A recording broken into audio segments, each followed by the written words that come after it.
आज हम अभी बात करेंगे जी फेस की प्रोफाइलोप्लास्टी के बारे में।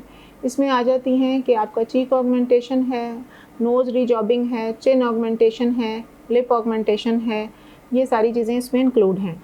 लेकिन ये डिपेंड करता है कि अगर आपका फेस का जो प्रोफाइल है वो डिस्कस किया जाता है पहले अपने डॉक्टर से, क्योंकि अगर आपकी नोज़ में थोड़ा सा भी कोई है तो वो अगर फिलर्स के साथ, डर्मल फिलर्स के साथ हम उसको करेक्ट करते हैं तो एक तो ये 15 मिनट्स प्रोसीजर्स हैं।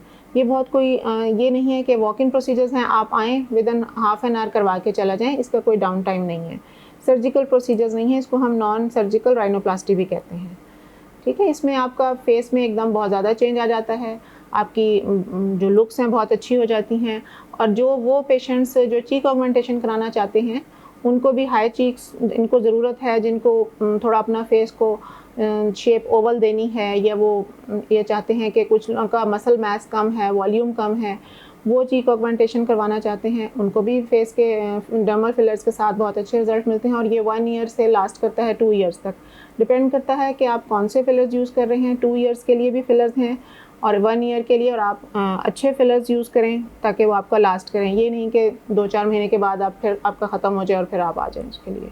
चीक ऑगमेंटेशन के साथ आपके फेस की शेप बहुत अच्छी हो जाती है। और 3rd नंबर पे हम बात करें कि आपका चिन ऑगमेंटेशन के साथ भी अगर जिनकी चिन रिसीड कर जाती है एज के साथ, यूँ समझें कि रिसीड की भी है, वो नज़र नहीं आ रही है, तो उसको हम ऑगमेंटेशन के साथ एक बहुत अच्छी शेप दे सकते हैं। जॉ लाइन भी हम प्रोमिनेंट करते हैं, जिसके साथ आपका फेस बहुत अच्छा लुक्स आ जाती हैं। जॉ लाइन और चिन ऑगमेंटेशन हम कंबाइन करते हैं, अक्सर ऐसा ही होता है।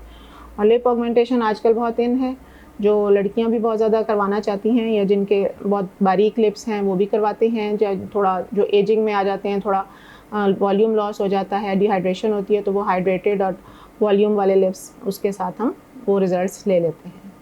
Thank you.